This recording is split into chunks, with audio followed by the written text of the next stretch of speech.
오늘은 북에 의한 남침으로 한국 전쟁이 발발한 지 73주년을 맞는 날입니다. 대한민국을 전쟁의 참화에서 건지시고 오늘까지 인도하신 하나님께 모든 영광을 올려드립니다. 오늘 이 예배의 자리에도 6.25를 직접 경험한 분이 계십니다. 인간이 저지를 수 있는 가장 악마적인 행태가 있다면 그것은 전쟁입니다. 전쟁은 그야말로 모든 것을 앗아갑니다. 신혼의 기쁨도, 아이를 낳은 기쁨도, 대학에 합격한 기쁨도, 마침내 출근한 첫 직장도, 다음 달이면 만기가 될 적금도, 결혼 10년 만에 장만한 내 집도, 아버지 칠순 기념으로 예약해둔 제주도 여행도, 내일을 희망하며 달려왔던 어제의 땀방울과 수고도, 내가 가장 사랑하고 아끼는 소중한 가족도, 전쟁의 참상 앞에는 모두 잿더미로 남을 수밖에 없습니다. 한반도에서, 아니 세계 그 어디에서도 전쟁은 결코 일어나서는 안 될 것입니다. 러시아의 우크라이나 침공도 변명의 여지 없이 인간의 가장 악마적인 행태입니다. 우주의 왕이신 하나님께서는 전쟁을 일으킨 자들을 결코 좌시하지 않으실 것입니다. 마침내 하나님께서 그 보좌에서 일어서실 때 그들은 무서운 하나님의 진노 아래에 놓이게 될 것입니다. 성경에서 하나님께서 보좌에서 일어서신다는 이 표현, 이 이미지는 매우 위협을 알리는 그런 경고의 울림과도 같습니다. 나라가 전쟁과 같은 끔찍한 참화 아래 놓이지 않으려면 강대한 나라가 되어야 합니다. 나라가 힘이 있어야 야만적 침공자들로부터 나와 가족과 국민의 생명을 지킬 수 있습니다. 그러면 강대한 나라는 어떤 나라일까요? 세계적 기준으로 미국이나 중국, 러시아와 같은 나라들을 초강대국이라고 합니다. 판단 기준은 영토의 크기, 인구수, 경제력, 국방력 등 모두 물리적인 힘을 기초로 하고 있습니다. 그러면 성경이 말하는 강대한 나라의 기준도 이러한 물리적 힘의 기초로 하고 있을까요? 저는 한국 전쟁의 참화를 딛고 눈부신 발전을 이룬 우리 대한민국이 강대한 나라가 되어서 천하 만민의 복이 되는 제사장 나라가 되기를 매일 기도하고 있습니다. 그래서 이 시간에는 성경이 말씀하는 강대한 나라의 기준이 무엇인지 말씀을 통해 상고해 보려고 합니다. 오늘 본문 17절을 보면 하나님께서 이렇게 말씀하십니다. 내가 하려는 것을 아브라함에게 숨기겠느냐? 내가 하려는 것, 하나님의 계획입니다. 그런데 이 하나님의 계획은 아브라함에게 숨길 수 없다는 거죠. 왜 그렇습니까?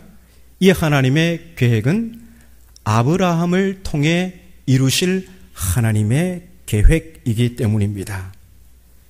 그러면 하나님께서 아브라함을 통해 혹은 아브라함을 향한 하나님의 계획, 그것은 무엇일까요?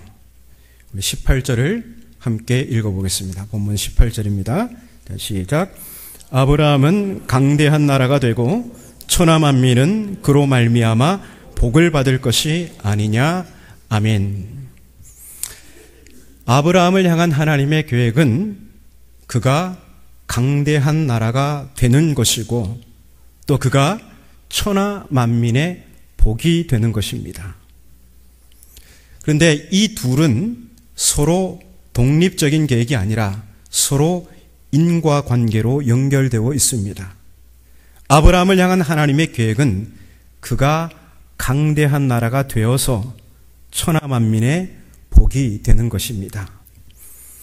여기서 아브라함을 향한 하나님의 최종 계획은 그가 천하만민의 복이 되는 것입니다.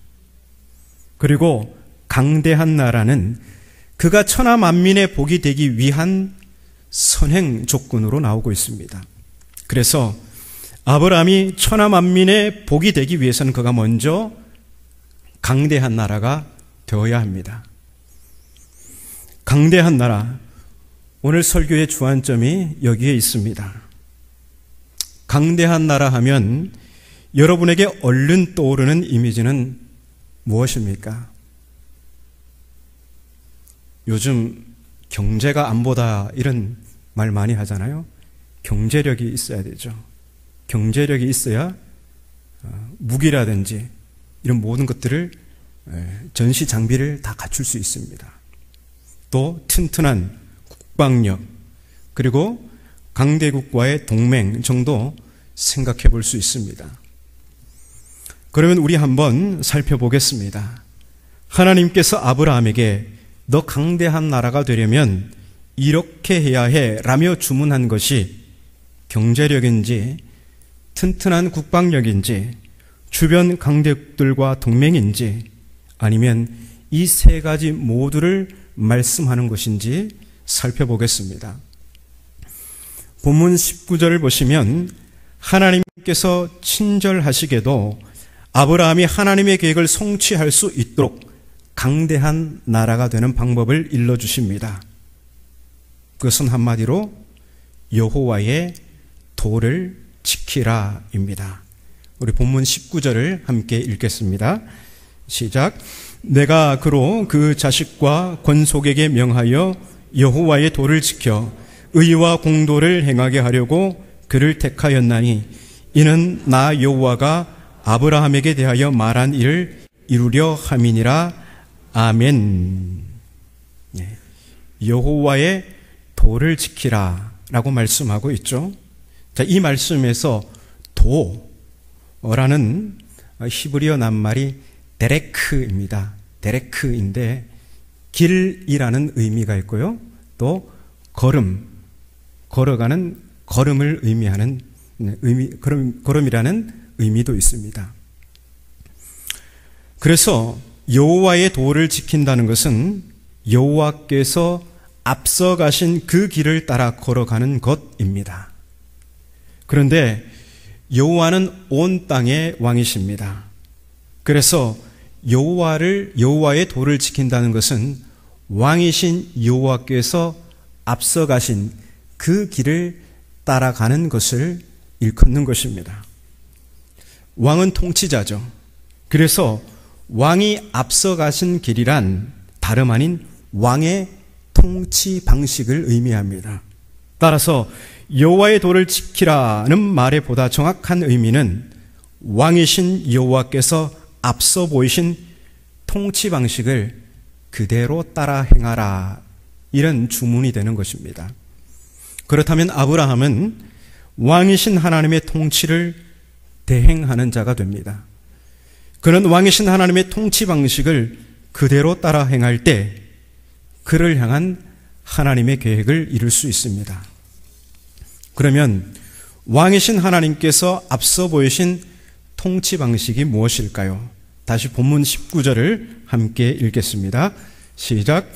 내가 그로 그 자식과 권속에게 명하여 여호와의 도를 지켜 의와 공도를 행하게 하려고 그를 택하였나니 이는 나 여호와가 아브라함에게 대하여 말한 일을 이루려 함이니라. 아멘. 자, 여기서 왕이신 하나님께서 보이신 통치 방식이 뭐로 표현되고 있습니까? 의와 공도, 곧 공의와 정의입니다. 우리 성도님들께서 보시는 성경에는 의와 공도로 번역된 성경이 있고요. 똑같은 개역개정인데 공의와 정의로 번역된 성경도 있을 것입니다. 그래서 오늘 설교 시간에는 공의와 정의로 이렇게 통일해서 설교하겠습니다. 이제 아브라함과 그의 후손은 왕이신 하나님의 통치 방식을 따라 공의와 정의를 행하도록 요청받습니다.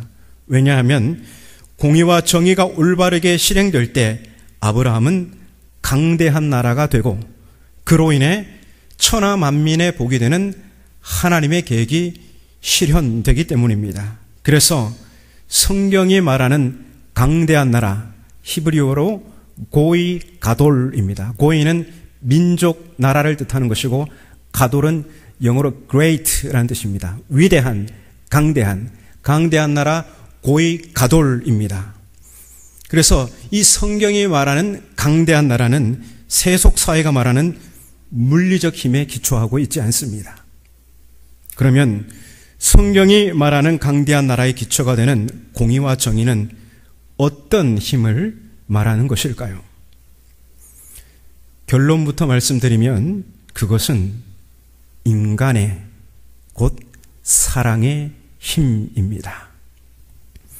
공의와 정의는 모두 그 안에 타인을 향한 존중과 인애를 담고 있습니다. 우리 이러한 힘을 어디서 경험하지 않았습니까?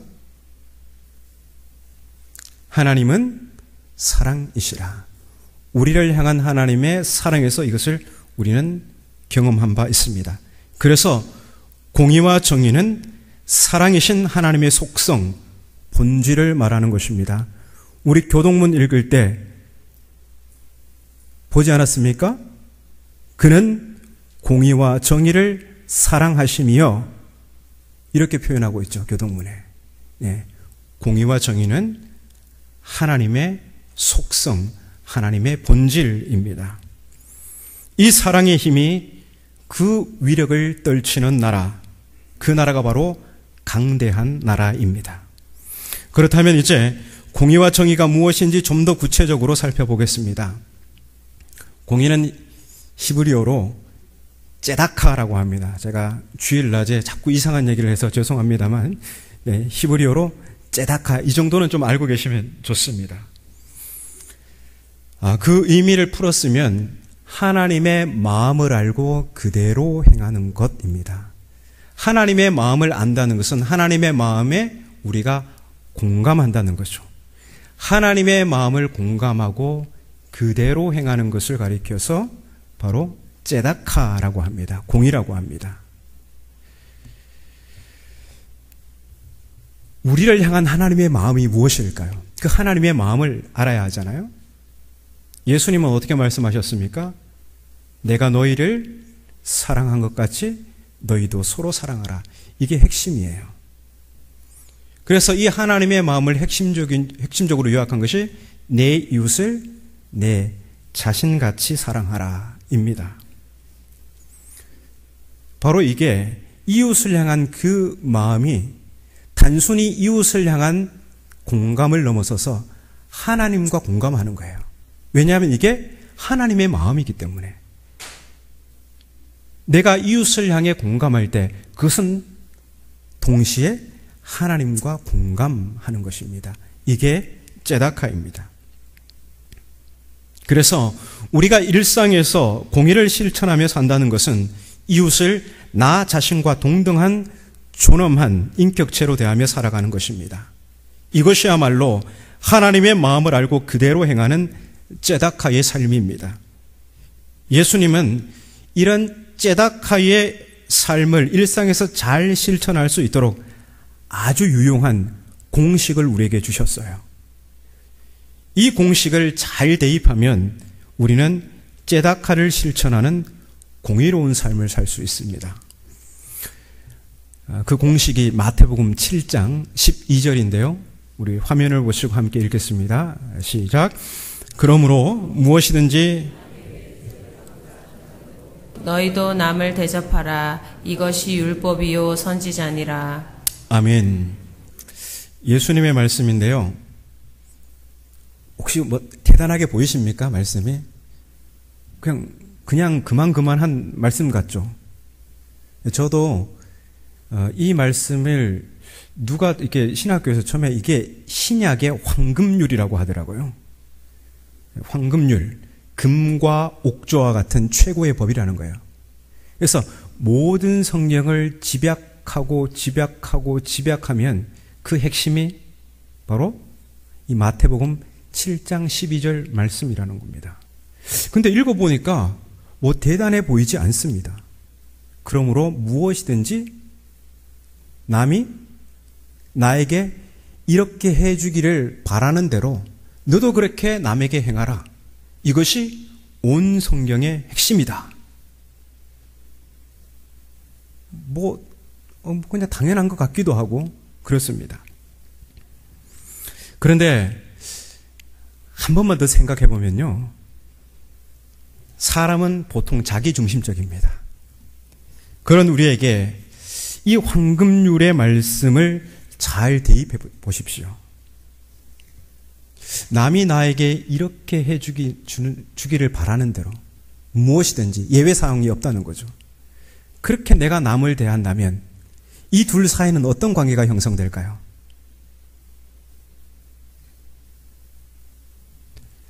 올바른 관계가 형성되지 않을까요?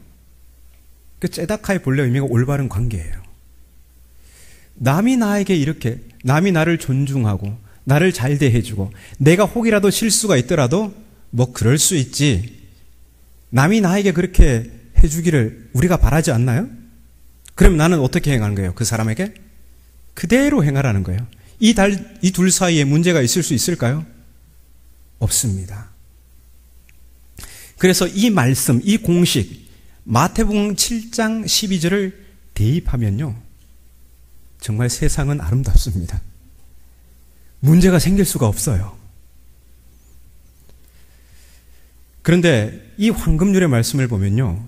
무엇이든지라는 단서를 달고 있잖아요. 그러므로 무엇이든지 예외 조항이 없다는 거예요.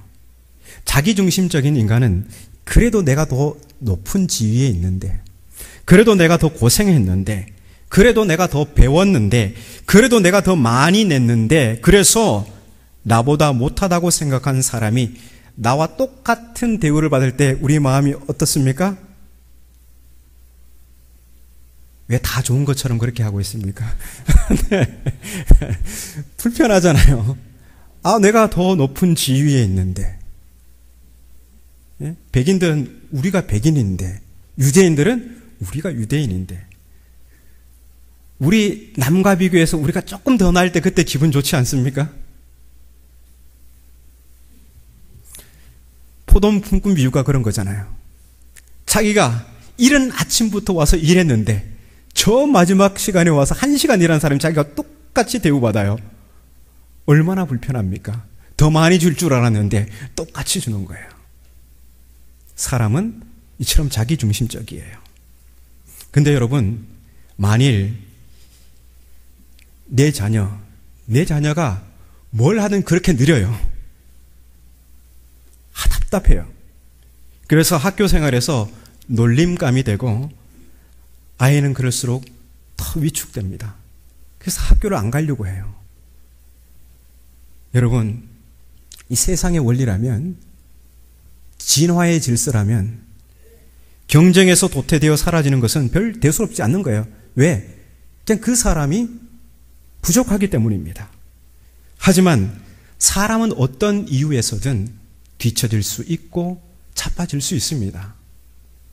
내 자녀가 그렇다면 친구들이 혹은 선생님이 내 새끼를 어떻게 대해주기를 바라십니까? 그렇습니다. 우리는 어떤 말과 행동을 할 때 이 황금률의 공식을 대입해 보아야 합니다. 만일 내 자녀 일이라면 친구들과 선생님이 따뜻이 대해주고 기다려주고 이렇게 세워주면 정말 고마울 텐데 이런 바람 다 들지 않겠습니까? 그렇습니다. 우리 사회에서 뒤처진 사람, 위축된 사람, 낯빛이 어두운 사람은 패배한 사람, 못난 사람이 아니라 주변 사람들의 째다카가 필요한 이웃입니다. 그러면 정의는 무엇일까요? 정의는 히브리어로 한 번만 더 하겠습니다. 히브리어로 미슈파트라고 합니다. 미슈파트. 이 말은 공평한 재판을 의미합니다. 공평한 재판이란 고발인과 피고발인이 누구이든 간에 오로지 법의 잣대로 가해자는 처벌받고 피해자는 합당한 보상을 받는 것입니다. 이런 공평한 판결을 가리켜서 정의, 곧 미슈파트라고 합니다. 그런데 이 미슈파트는요, 공의가 실천되는 곳, 이 황금률의 공식이 대입되고 강같이 흐르는 그런 곳에는 필요가 없어요. 서로 다 잘 대해주고 잘하는데 이 정의가 왜 필요합니까? 공의가 실천되는 곳에는요, 재판관들이 그냥 맨날 놀아요. 할 일이 없어 놉니다. 근데 언제 이 미슈파트가 필요합니까? 공의가 실종된 곳, 공의가 파괴된 곳, 그곳에 비로소 미슈파트가 제 역할을 하려고 나서게 됩니다. 욕망하는 이 세상은 하나님의 바람대로 공의가 실천되어서 누구나 안심하며 살 수 있는 평화로운 세상이지 않습니다. 유전무죄, 무전유죄.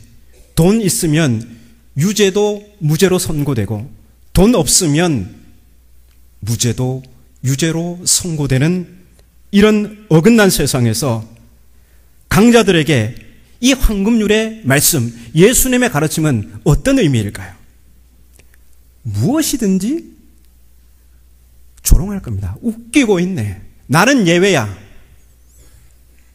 나는 힘도 있고 지위도 있고 많은 재물을 가지고 있는데 나는 예외죠. 무엇이든지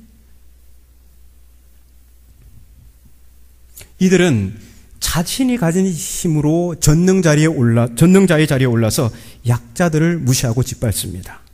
이럴 때 사회적 약자가 마지막 비빌 언덕이 바로 정의 구현을 위해 세워진 법정입니다. 시편 82편을 보시면 그 시는 환상으로 시작됩니다. 이 시인이 환상 가운데 본 것은 마치 만신전을 보는 듯합니다. 이 만신전은 많은 신들을 모셔놓은 장소이죠. 자, 이 만신전에 있는 신들은 계급이 있습니다. 제일 높은 신, 최고의 신이 있고요.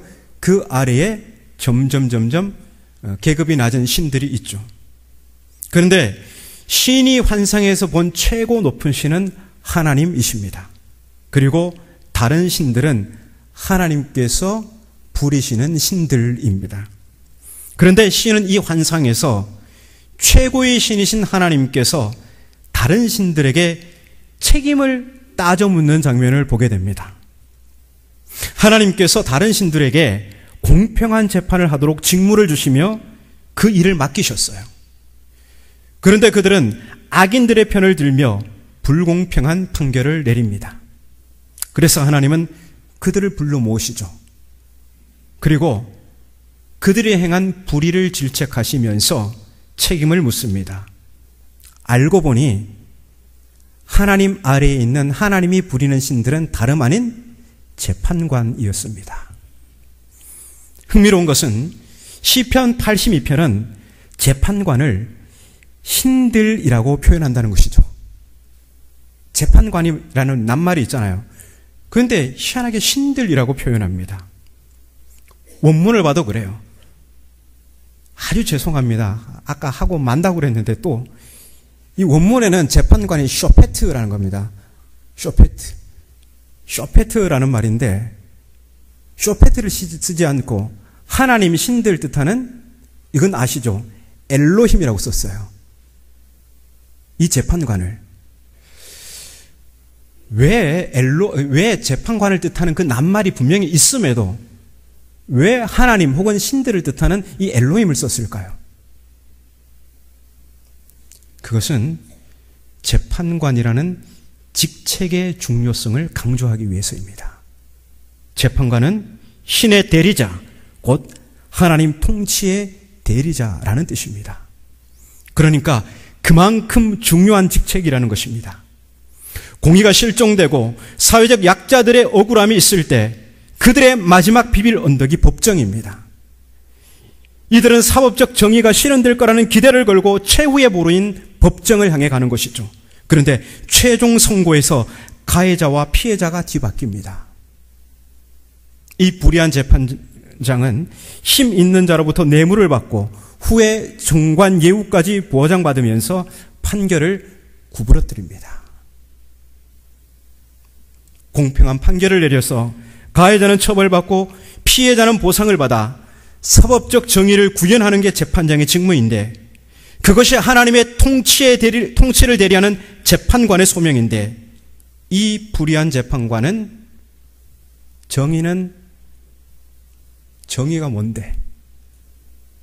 정의가 뭔데?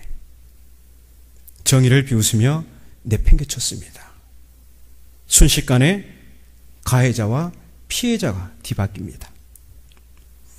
이 피해자는 이제 그 어디에 기댈 곳도 없습니다. 사법적 정의가 실종된 사회, 약자들의 아우성과 탄식이 하늘에 올라갑니다. 마침내 그들의 탄식이 하나님의 보좌를 진동합니다.